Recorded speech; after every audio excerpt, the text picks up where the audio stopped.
दांत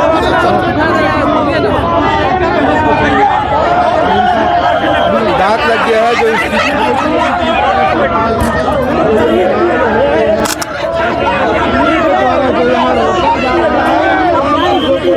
लोग यहाँ मुख्यमंत्री के 8 साल 9 साल काम करवा के हम लोग आज बेघर कर दिए। समझिए कि हम लोग घर का चूल्हा बुत गया है। सरकार में न्याय दो, नीति नहीं चलेगी।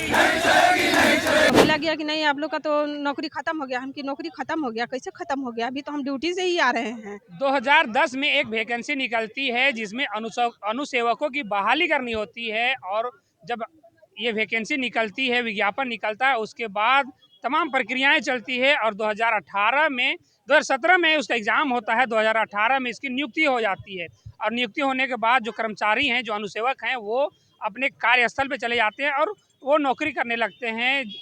7 साल जब वो नौकरी कर लेते हैं तब अचानक एक बार सुप्रीम कोर्ट का आदेश आता है और उसमें रिव्यू होता है, और रिव्यू होने के बाद जो है वो पलामू के जो अनुसेवक हैं, 251 अनुसेवक, उनको बर्खास्त कर दिया जाता है पलामू उपायुक्त के द्वारा। और फरवरी में जब 2025 में उनको बर्खास्त कर दिया जाता है, तब से वो लगातार गुहार लगा रहे हैं झारखंड सरकार से कि उनको जो है फिर से बहाल किया जाए, उनको समायोजन किया जाए, क्योंकि उसमें उनकी कोई गलती नहीं है। और वो तमाम जो लोग हैं, 251 जो लोग हैं, वो 7 साल नौकरी कर चुके हैं। 7 साल नौकरी करने के बाद उनको हटा दिया जाता है। तब सोच सकते हैं कि वो अब कहाँ जाएंगे, उनको जीने के लिए अब क्या करना पड़ेगा, दूसरा रास्ता अपनाना पड़ेगा। इसी को लेकर एक पदयात्रा निकाले हैं, क्योंकि उनका कहना है कि हमारे पास अब इस काबिल भी नहीं बचे हैं कि हम गाड़ी करके रांची तक पहुँचें, और इसीलिए वो पैदल पलामू से रांची तक पदयात्रा करके पहुँचे हैं और हेमंत सोरेन जी से मिलना चाहते हैं। उनका कहना है कि हेमंत है तो हिम्मत है, और इसी को लेकर हम उनसे मिलना चाहते हैं। उनसे आग्रह है कि हमें समायोजन किया जाए, क्योंकि इसमें हमारा कोई गलती नहीं है। यदि गलती है तो पलामू उपायुक्त का, उनके आदेश के अनुसार ऐसा किया गया है, और जो विज्ञापन में त्रुटि थी वो पलामू उपायुक्त के द्वारा जो विज्ञापन निकाला गया था उसी में त्रुटि थी।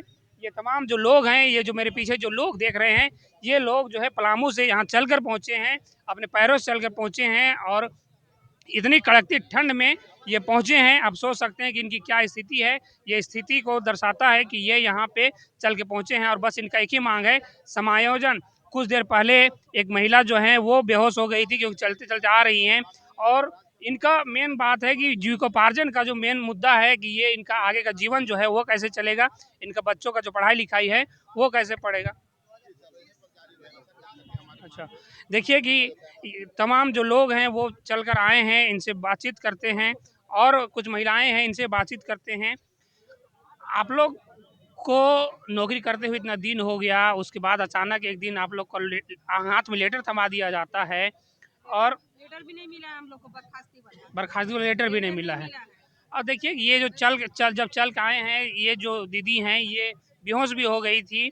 क्या हो गया था, वहाँ पे मूर्छित हो गई थी? अरे बहुत कमजोरी हो गया था, चलते चलते हालत ख़राब हो गया था। अब इसी के चलते हो गया था, कमजोरी से चलते चलते तो आम आदमी का हालत ख़राब हुई हो जाता। डाल्टनगंज से पलामू से यहाँ जो रांची का नज़दीक है, आप लोग तो समझ सकते हैं कि कैसे कैसे करके हम लोग आए हैं।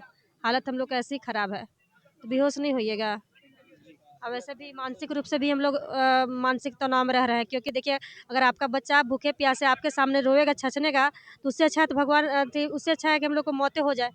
तो कितना ख़राब लगता है। आज हम लोग को सरकार 8 साल 9 साल काम करवा के हम लोग को आज बेघर कर दी है। समझिए कि हम लोग घर का चूल्हा बुत गया है, और सरकार के पास हम लोग जा रहे हैं, तो हम लोग का कोई 2-3 बार हम लोग समायोजन के लिए आके धरना प्रदर्शन भी किए थे, तो उस समय भी नहीं सुना गया।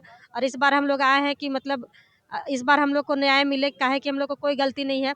विज्ञापन में त्रुटि पाना, विज्ञापन बनाना हम लोग का काम नहीं था, अधिकारी का काम था, जो कि अधिकारी को दंडित होना चाहिए था। लेकिन यहाँ पे गलत किया गया है कि हम लोग को दंडित किया गया, हम लोग को नौकरी से निकाल दिया गया है। और है सो क्या कहते हैं, हम लोग आज रोड पर आ गए हैं। और इसी इसी तर्ज ये छत्तीसगढ़ सरकार में भी इस तरह का हुआ था कि सुप्रीम कोर्ट के आदेश पर 2651 टीचर लोग को बर्खास्तगी कर दिया गया था। लेकिन वहाँ की सरकार, वहाँ की जनता की तुरंत भलाई की और तुरंत उनकी सुनी, और है सो क्या कहते हैं, उन लोगों को समायोजन कैबिनेट में बैठक बुलाकर समायोजन कर लिया गया। और हमारे साथ हम लोग भी यही उम्मीद लेके झारखंड सरकार के पास आए हैं, ताकि हम लोग का कोई गलती नहीं है। बहाली आप निकालते हैं, बहाली अब हम लोग वैकेंसी भरते हैं, परीक्षा में पास होते तब हम लोग को नौकरी मिलता है, फिर भी सरकार हम लोग को बेघर कर दी है। अब हम लोग दर-दर की ठोकर खा रहे हैं।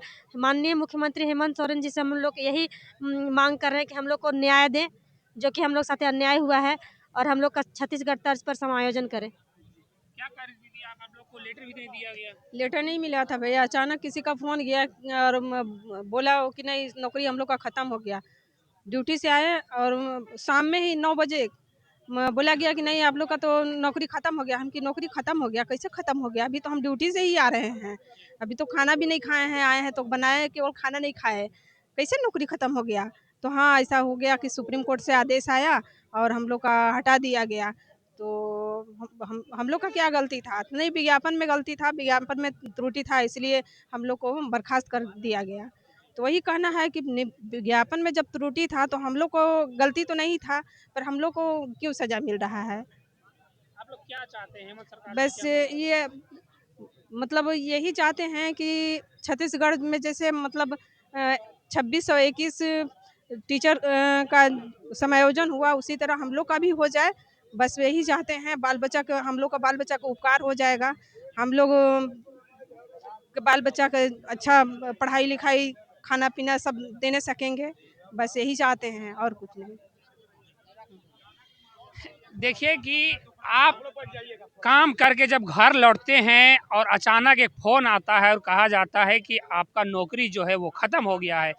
कानों पे विश्वास नहीं होगा किसी को भी, चाहे हम हो या आप हो। जैसे ये बता रही हैं कि काम करके घर लौटती है, खाना बनाती है, खाना नहीं खाई हैं और अचानक इनके पास फ़ोन आता है, पता चलता है कि इनका नौकरी चला गया है। इनको विश्वास नहीं होता अपने कानों पे कि ऐसे नौकरी कैसे चला जाता है, क्योंकि ये तमाम प्रक्रियाएँ पूरी करके एग्ज़ाम देती हैं, डॉक्यूमेंट वेरिफ़िकेशन करवाती हैं, उसके बाद नियुक्ति होता है और 7 साल ये अपना ड्यूटी पूरा करती हैं और अचानक एक दिन इनको नौकरी से निकाल दिया जाता है। आप सोच सकते हैं कि किन पीड़ाओं से ये गुजर रहे हैं और किस परिस्थिति से ये गुजर रहे हैं। अब बस इनका एक ही मांग है कि हमें समायोजन किया जाए, क्योंकि अब हमारे पास कोई विकल्प नहीं है। अब एज के इस दौर में ये आ गए कि अब कुछ कर भी नहीं सकते हैं, इसलिए इनका बस एक ही मांग है कि इनका समायोजन किया जाए। अब देखना ये होगा कि झारखंड सरकार इसमें क्या कुछ कदम उठाती है और क्या कुछ निर्णय लेती है। लेटेस्ट अपडेट के लिए आप बने रहिए हमारे साथ और देखते रहिए झारखंड एक्सप्रेस 24/7 न्यूज़।